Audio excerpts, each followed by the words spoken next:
अस्सलाम वालेकुम, आप देख रहे हैं मेरा यूट्यूब चैनल। मैं हूं सैयद समर अब्बास। नाज़रीन, एक और eventful day Pakistani political history में, और आज पंजाब में हमजा शहबाज वज़ीर आला पंजाब मुंतखब हो गए हैं किसने, लेकिन जो तरीक़ाकार था इंतखाब का, एक इंतहाई प्योरली डेमोक्रेटिक प्रोसेस ये होना चाहिए था, है भी, लेकिन इसे इतनी बुरी तरह से किया गया, इतने गलत अंदाज से किया गया कि पुलिस को ऐवान में लाके, यानी पहली मरतबा पाकिस्तान के अंदर देखा गया है कि पुलिस जो है वो असेंबली के हॉल के अंदर तक आई है। अमूमन ये होता है कि जब किसी मेंबर को किसी केस में वो मुलजिम हो, उसे लाना ले जाना हो, तो तब भी पुलिस जो है वो असेंबली के गेट से आगे नहीं जाती। लेकिन जब पहली बार हमने देखा, गैर मामूली अनप्रेसिडेंटेड जो मनाजिर थे कि पुलिस जो है वो पहले सादा कपड़ों में अंदर आई है जी, पंजाब असेंबली के ऐवान में, और उसके बाद फिर जो बावर्दी एंटी राइट फोर्स है वो आई। इस पर भी हम आज के इस व्लॉग में बात करेंगे। और इसके अलावा जो इस वक्त पाकिस्तान तहरीक इंसाफ का नैरेटिव बन रहा है, एंटी इस्टेब्लिशमेंट, खुल के इस पर तहरीक इंसाफ सामने आ रही है, इस पर भी आज के प्रोग्राम में हम इस व्लॉग में बात करेंगे। और जो इमरान खान साहब ने अब स्ट्रेटजी बनाई है वो बड़ी अग्रेसिव स्ट्रेटजी है, और पीटीआई के जो मुतालबात हैं जुडिशल कमीशन बनाए जाने के, वो जो मेरी इत्तलात है वो नून लीग की गवर्नमेंट उसे मानने के लिए बिल्कुल भी तैयार नहीं है। इस्तीफों वाला मामला जो है पीटीआई का, वो भी बड़ा इंपॉर्टेंट है। ये किस तरफ जाएगा, चूंकि आज स्पीकर जो नौ मुंतखब स्पीकर नेशनल असम्बली है, राजा परवेज अशरफ साहब, उन्होंने बड़ी खुल के इस पर बात की कि इस्तीफे जो हैं वो पीटीआई ने जिस तरीके से दिए हैं वो तरीका गैर कानूनी है, गैर आइनी है, वो एक्सेप्ट नहीं किए जाएंगे। और अयाज सादिक साहब ने जो इंकशाफ किया कि उन्होंने कहा, ऊपर अल्लाह के नाम लिखे हुए, मैं हल्फ उठा के कहता हूँ, कुरानी आयात भी हैं कि कई तहरीक इंसाफ के लोग जो हैं वो इस्तीफे नहीं देना चाहते, वो खुश नहीं थे इस सारे अमल पर। ये सारे मौजूदात हम आज उनका अहाता करने की कोशिश करेंगे। क्विकली सबसे पहले बात करते हैं पंजाब असम्बली में जो इंतखाब हुआ आज, परवेज़ इलाही साहब के मुकाबले में हमजा शहबाज थे सीएम के कैंडिडेट। तो जब इजलास शुरू हुआ, पहले तो ये इजलास 6 से 16 तक ड्रैग किया गया। उसके बाद जब ये कार्रवाई शुरू हुई तो उसमें फिर सबसे पहले तो जो दोस्त मजारी साहब हैं, उनके बारे में एक पटिशन थी लाहौर हाई कोर्ट में परवेज़ इलाही साहब की तरफ से कि इन्हें सेशन चेयर ना करने दिया जाए, चूँकि अब ये अपोजिशन के साथ मिल गए हैं, नून लीग के टिकट की गारंटी इनको भी मिल गई है, ये खुद तहरीक इंसाफ के मुनहरिफ रुकन हो चुके हैं, तो इन्हें इजलास चेयर करने की इजाज़त ना दी जाए। हाई कोर्ट ने नहीं मानी उनकी ये दरख्वास्त, और दोस्त मोहम्मद मजारी को ही ये ऑर्डर दिया, यानी कि उनके हक में ये फैसला आया कि वो स्पीकर ने जो उनसे इख्तियारात तफवीज़ करदा ले लिए थे बतौर डिप्टी स्पीकर, वो इख्तियारात भी उनको वापस मिल गए। सेशन भी कहा गया कि आज ही करना है, और आज ही ये तहरीक जो सीएम का इलेक्शन है वज़ीर आला का, वो निपटाना है। फिर जो डिप्टी स्पीकर हैं उनके खिलाफ जो एतराज़ था, वो एतराज़ भी एंटरटेन नहीं किया गया, बल्कि दोस्त मजारी साहब को ही बतौर डिप्टी स्पीकर पंजाब असम्बली के आज के इजलास की कार्रवाई जो है वो चेयर करने का कहा गया। इस पर एतराज़ था तहरीक इंसाफ के दोस्तों का कि हम नहीं मानते, कोई पैनल ऑफ चेयर में से किसी बंदे को इजलास चेयर करना चाहिए, चूँकि ये खुद लोटे बन चुके हैं, तो इनकी सरबराही को हम नहीं मानते, या इम्पार्शल नहीं रहे। उस पर यह हुआ कि पहले जो तहरीक इंसाफ जो बयान कर रही है वो ये कह रही है कि सादा कपड़ों में मलबूस पुलिस एहलकार जो है वो मौजूद थे स्पीकर के डाइस के पास। और जब ये मामला सारा शुरू हुआ तो कुछ उनके दो दोस्त हैं, दोस्त मोहम्मद मजारी साहब के MPs में से, वो उन्हें समझाने के लिए गए कि आप इस मामले से अलग हो, आप क्यों इस गन में उतर रहे हैं सारे, क्योंकि काफ़ी ज़्यादा तलखी बढ़नी है। वो जो ही आगे के जो स्पीकर के डाइस के करीब गए तो वहाँ खड़े पुलिस एहलकारों ने उन पर हमला कर दिया। उन्हें लगा शायद जो उन पर अटैक करने आ रहे हैं। इस दौरान मामला सारा ख़राब हुआ और गुत्थम गुत्था हो गया अरकान, और इसी दौरान कुछ तहरीक इंसाफ के अरकान ने बाल खींचे आके डिप्टी स्पीकर के, उन पर हमलावर हो गए, लोटे फेंके गए उनके ऊपर। जो दूसरी पार्टी है वो ये कह रही है कि इजलास शुरू होते साथ ही तहरीक इंसाफ के दोस्तों ने जो है हमला कर दिया, जाकर सीधे जाकर डिप्टी स्पीकर के ऊपर चढ़ाई कर दी, उनके बाल खींचे, उन पर तशद्दुद किया, उनको मारा पीटा घसीटा, उन पर लोटे फेंके गए, जो कि इंतहाई गलत इकदाम है। जिस तरफ से भी, दोनों तरफ की स्टोरीज को अगर सुना जाए तो दोनों ही गलत हैं, ऐसा नहीं होना चाहिए था। बहरहाल अफसोस के साथ कहना पड़ता है कि ये चौथी मुसलसल डेमोक्रेटिक ट्रांजिशन थी पाकिस्तान के अंदर। हमें ये लग रहा था, ये ख्वाहिश थी, ये इम्कान था, और बड़ी खुशगवार हमारी ये ख्वाहिश थी, ये एक्सपेक्टेशन थी कि जो डेमोक्रेटिक प्रोसेस है वो जब आगे बढ़ रहा है तो डेमोक्रेटिक वैल्यूज़ भी हमारी बढ़ेंगी, वो भी बेहतरी की तरफ जाएंगी, लेकिन ऐसा नहीं हुआ। एक आइनी और कानूनी और जमहूरी अमल है नए सीएम का इंतखाब, पुराने सीएम के, पहले एग्जिस्टिंग सीएम के इस्तीफे के बाद, लेकिन उसके लिए भी हमें असम्बली के अंदर पुलिस बुलाना पड़ी। 4 MPs तहरीक इंसाफ के गिरफ्तार हो गए पंजाब असम्बली के अंदर से। परवेज़ इलाही साहब जो हैं उन पे हाथ उठाया गया, उनको ज़ख्मी किया गया 76 साल की उम्र में। उस पर भी नाज़रीन जो वाक़या है जो बताया जा रहा है वो इस तरह से हुआ है कि जब पुलिस आई 4 MPs को गिरफ्तार करने के लिए PTI के, तो जब वो लेके जा रहे थे परवेज़ इलाही साहब को ज़रा अपनी प्रोटेक्शन में ऐवान से बाहर निकाल रहे थे असम्बली से, तो उस दौरान सलमान रफ़ीक साहब जो कि मुस्लिम लीग नून के ख्वाजा साद रफ़ीक के भाई हैं, वो आके उन्होंने टक्कर मारी आके पीछे से परवेज़ इलाही साहब को, वो नीचे गिरे। इसी असना में आके उनके ऊपर गिर के राना मशहूद साहब भी बड़े भारी भरकम है राना मशहूद साहब, किसी जवान बंदे के ऊपर गिर जाए तो उसका भी कोई हाथ पाँव कोई उसका तोड़ ही देना है बाजू वगैरह, तो परवेज़ इलाही साहब तो 76 साल की उम्र का बंदा गिरे, हाथ उनका मुड़ गया, जख्मी थोड़ा हुआ हाथ उनका, लेकिन इतना टूटा नहीं था। ठीक है, उसके बाद उन्हें देखा कि वो दोनों हाथ उठा के बददुआएं दे रहे थे नून लीग वालों को। बहरहाल जो भी हुआ बहुत ही अनफॉर्चुनेट था, नहीं होना चाहिए था, लेकिन परवेज़ इलाही साहब के लिए इसमें एक छोटा सा लेसन भी है। जो कहा जाता है कि what goes around comes around, कि सुबह जब डिप्टी स्पीकर पे अटैक हुआ था, परवेज़ इलाही साहब थम्स अप के यूं निशानात यूं इशारे कर रहे थे अपने मेंबर्स को जो असेंबली में माहौल ख़राब कर रहे थे, तो मुड़ के वो सारा मामला जो है वो उनके अपने ऊपर आ गया। बाद में उन्हें खुद फेस करना पड़ा, जो अफसोसनाक था, नहीं होना चाहिए था। डिप्टी स्पीकर पर हमला भी अफसोसनाक था और स्पीकर पर भी अफसोसनाक था, लेकिन तहरीक इंसाफ जो है इस वक्त वो ये चाह रही है कि इतनी ज़्यादा सियासत में तलखी बढ़ा दी जाए कि जो इदारे हैं वो इलेक्शन करवाने पर मजबूर हो जाए किसी भी सूरत में। चूँकि PTI को इलेक्शन सूट करता है, मैं पहले भी बात कर चुका हूँ कि वो इसी पॉपुलैरिटी की वेव पे इलेक्शन में जाना चाह रहे हैं, और इस पॉपुलैरिटी की वेव पे तहरीक इंसाफ अगर इलेक्शन में जाती है मौजूदा हालात में, तो तहरीक इंसाफ को पंजाब में, सेंटर में, KP में, पर्टिकुलरली इन 3 जगहों पे गवर्नमेंट बनाने से कोई नहीं रोक सकता। कराची का जो माहौल है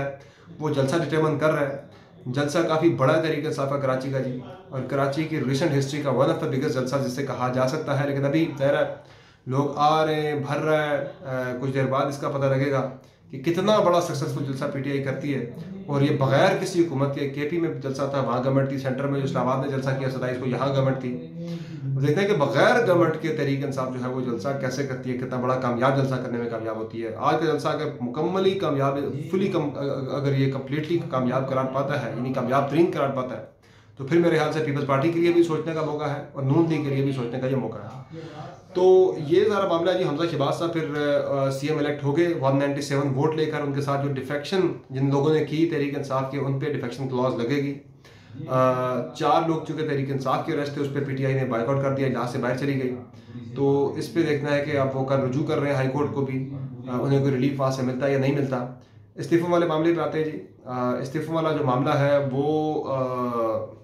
उस पर क्या दिया है, साबिक जो स्पीकर थे अयाज सादिक साहब, उन्होंने हल्फन कहा कि जो PTI के इस्तीफ़े देने का जो तरीक़ेकार है वो गलत है। एक तो इस्तीफ़ा हाथों से लिख के देना होता है कवायद और ज़वाबित के मुताबिक, और नंबर 2 उसमें तस्दीक करनी पड़ती है, या मेंबर असेंबली के अंदर फ्लोर पे खड़ा हो के अपनी तकरीर करे और बोले जी कि मैं इस्तीफ़ा दे रहा हूँ, वो वेरीफाई, उसकी यही वेरिफिकेशन होती है। अगर ऐसा नहीं करता तो फिर उसे स्पीकर उसे बुलवा के उससे वेरिफिकेशन करता है कि आपने किसी दबाव में आके इस्तीफ़ा दिया, सिग्नेचर आपका, वो सारी चीज़ें वेरीफाई की जाती हैं। जो तहरीक इंसाफ ने तरीका का जो इख्तियार किया, जिस तरह से इस्तीफ़े दिए, वो शाह महमूद कुरैशी साहब की जानिब से खड़े होकर 125-30 बंदों के बिहाफ पे अनाउंसमेंट हो गई कि हम इज्तिमाई इस्तीफ़ों का ऐलान करते हैं असेंबली से। उसके बाद इस्तीफ़े इन राइटिंग भेजे गए, लेकिन वो जो इस्तीफ़े थे वो एक परफॉर्मा सा फिल किया हुआ था, एक परफॉर्मा सबके लिए बना, फॉर्म बना, उस पर टेक्स्ट सब पे एक था, मैं इस्तीफ़ा देता हूँ, ऊपर बंदे का नाम, नीचे उसका सिग्नेचर और उसका जो है तारीख वगैरह लिख दी गई। और उसका तो ये इस्तीफ़ा काबिल कबूल नहीं है जो परफॉर्मा फिल करके दिए गए। नंबर 2, इस पे मेंबर ने इंडिविजुअली तस्दीक करनी है। शाह महमूद कुरैशी साहब का इस्तीफ़ा जो है, चूँकि उन्होंने असेंबली में खड़े होकर खुद तकरीर भी कर दी, इस्तीफ़ा इन राइटिंग भी चला गया, उनका इस्तीफ़ा तो कबूल ही समझिए। खान साहब का कबूल नहीं है, क्योंकि खान साहब उस वक्त असेंबली के अंदर मौजूद नहीं थे जब शाह साहब ने अनाउंस किया। अगर उनकी थ्योरी को मान लिया जाए तो खान साहब का इस्तीफ़ा अभी तक बतौर MNA वो एक्सेप्टेबल नहीं है। और राजा परवेज़ अशरफ साहब जो कि आज स्पीकर नेशनल असेंबली बने हैं बिला मुकाबला, चूँकि PTI की तरफ से कोई सामने नहीं आया, तो उन्होंने आते ये कहा है कि जो तहरीक इंसाफ के इस्तीफ़े हैं वो मैं उन्हें मंजूर नहीं करता, वो इस्तीफ़े गलत हैं, और PTI को एक एक करके आके वेरिफिकेशन करनी पड़ेगी इस्तीफ़ों की। उसके बाद कानूनी तकाज़े जब पूरे होंगे फिर वो इस्तीफ़े कबूल समझे जाएंगे। और तहरीक इंसाफ भी मेरे ख्याल है ये देख रही है, गेज कर रही है सिचुएशन को, कि अगर वो मोमेंटम इस वक्त जो उन्होंने बनाया हुआ वो बहुत आइडियल है तहरीक इंसाफ के लिए। पहले तो वो चाह रहे इसी के साथ हम इलेक्शन में चले जाएँ, लेकिन अगर ये मोमेंटम बरकरार नहीं रह पाता तो फिर आने वाले चंद दिनों में, या चंद दिन तो मैं नहीं कहूँगा, चंद हफ्तों में फिर तहरीक इंसाफ असेंबली में वापस आने का भी सोच सकती है।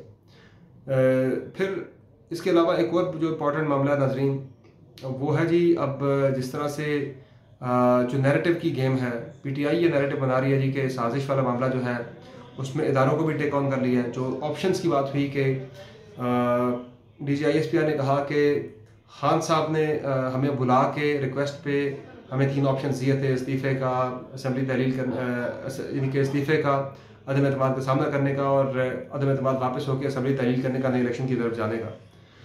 उस पर शरीफ मदारी साहब ने चूँकि गुज़श्ता रोज़ डिनाई कर दिया DGISPR के इस बयान को। वो कहते हैं कि ऑफ़र जो है वो हमने नहीं दी फ़ौज को, बल्कि फ़ौज ने आके हमें ये ऑप्शन दिया था कि आपके पास ये 3 ऑप्शन है, और परवेज़ खट्टर के थ्रू रब्ता किया गया। आज जो खान साहब ने ये कहा है कि सब लोगों ने पाकिस्तान के झंडे लेकर जलसे में आना, अभी मैं देख भी रहा था मनाजर के बहुत ज़्यादा झंडे हैं पाकिस्तान के, हर किसी के हाथ में पाकिस्तान का झंडा है। तो इससे खान साहब 2 टारगेट्स अचीव करना चाह रहे हैं। नंबर 1,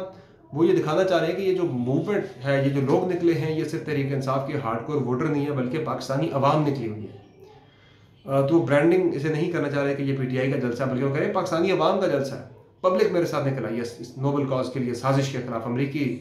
जो साजिश थी, उनका असर रसूख था, उसके खिलाफ हमारी ये अवाम की ये तहरीक है, पाकिस्तानी अवाम की तहरीक है, चूँकि पाकिस्तान के झंडे हैं, सिर्फ PTI के झंडे नहीं हैं। नंबर 2, झंडे जो लाए गए हैं, ज़ाहिर है वो एक नेशनलिज्म को रिप्रेजेंट करता है कि हम इस झंडे के साथ वफादार हैं, इस झंडे के नीचे खड़े हैं, और इससे लग ये रहा है कि खान साहब शायद इदारों को टेक ऑन करने जा रहे हैं। जो मैंने कल भी बात की थी, मेरी इत्तला के मुताबिक PTI देख रही थी कि लाहौर में मिलता या नहीं मिलता। लाहौर अगर मिल जाता, पंजाब मिल जाता अगर, तो उन्होंने उसमें गवर्नमेंट तो फिर भी नहीं करनी थी, पंजाब की असम्बली को तहलील कर सकता था इनका नया CM।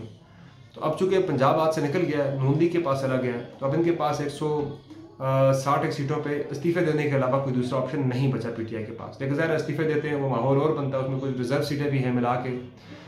पीछे 125-30 हल्के ही बनते हैं जिन पे इलेक्शन होना है सूबाई असम्बली के, और इतने ही कौमी असम्बली के बनते हैं कि जब वेरिफिकेशन के लिए बुलाया जाएगा तो ये कहा जा रहा है कि 90 के करीब लोग जो हैं वो वेरीफाई करेंगे, उनमें से भी कोई 20 के करीब स्पेशल सीट पे ख़वातीन हो जाएंगी। तो जो एक्चुअल जहाँ पे ज़मीनी इंतखाबात होंगे वो 70 के करीब होंगे। वो भी मरहलावार इलेक्शन कराने का इरादा रखता है इलेक्शन कमीशन ऑफ पाकिस्तान और गवर्नमेंट ऑफ पाकिस्तान के एक हफ्ते में जो है वो 15-15, 20-20 हल्कों के कर लिए जाएँ, तो इससे सारा मामला खुश उसलूबी के साथ निमट जाएगा। तो ये मामला है जी। आज मेरी इतलात तो यही है कि खान साहब अब ग्रेजुअली फ़ौज के ख़िलाफ़ अपनी ज़ुबान को सख्त करेंगे और फ़ौज के ख़िलाफ़ ज़्यादा खुल के बात करेंगे, और पूरी तरह से इदारे को जो है वो इस साजिश के साथ कनेक्ट करते हुए, पर्टिकुलरली जो chief of the army staff हैं जनरल कमर जावेद बाजवा साहब, उनकी क़यादत जो है या उनके साथ जो सीनियर अफसरान हैं, उन्हें वो लेबल करने की कोशिश करेंगे कि जानते बूझते इन लोगों ने साजिश को नहीं रोका बल्कि उसका साथ दिया,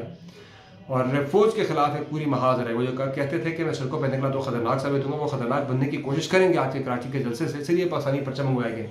ये पाकिस्तानी अवाम के सामने वो ये हल्फ ले रहे कि हम इस झंडे से वफादार है, लेकिन जो इदारे हमारी सोच के साथ नहीं चल रहे, हमारी सोच क्या है कि साजिश के तहत गवर्नमेंट नहीं गिराई जानी चाहिए थी, तो जो हमारी सोच के साथ नहीं चल रहा वो झंडे का गद्दार है, वो झंडे का वफादार नहीं है। हम वफादार है झंडे के, हमें गद्दारी का लेबल हमारे ऊपर ना लगे, इसलिए आज के जलसे में झंडे मंगवाए गए। बहरहाल अगले वीलॉग में आपको बताऊंगा मैं कि अगले हफ्ते इंपॉर्टेंट डेवलपमेंट्स क्या होने जा रही हैं, और काबीना जो है कल बननी है, क्या उस पर मामला फाइनल पहुंचा। जरदारी साहब ने उनके अपने बताते ना लेने की बात की है, क्यों की ऐसी बात, ये अगली वीडियो में आपके साथ में शेयर करूँगा। फिर वक्त आपकी इजाज़त चाहता हूँ। अल्लाह हाफ़िज़।